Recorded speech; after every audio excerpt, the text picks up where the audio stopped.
Hi, this is Joy, and this is our completed project where we have, we've taken this burl that we researched and found out that it wouldn't hurt the tree if we put eyes in it. So we put some eyes in it, and we made puddling dishes, which required research because I'd never heard of puddling dishes before, and that butterflies need salt, especially male butterflies.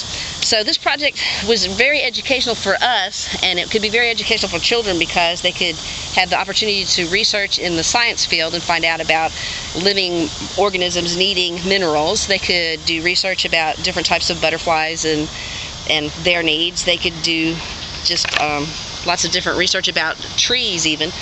We could have a math lesson because we could talk about measuring the perimeter of the bowl that we used for the bottom puddling dish, or the diameter or circumference and all that kind of stuff, so we could tie in math. The process was an interesting process because we had an original idea and we wound up changing it several times to meet what we could find for resources and what we could actually do.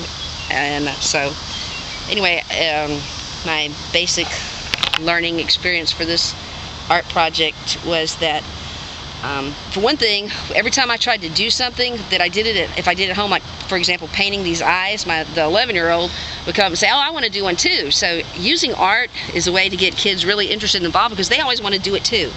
So this project process is a way to learn stuff and get them really mentally involved. Hi, I'm Sharon Morris, and this is our completed project, our environmental art piece for outside. Through this project I learned a lot about planting plants.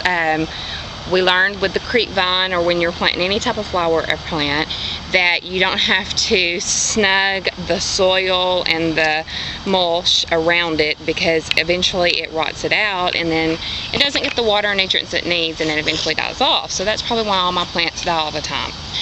But this project was really fun.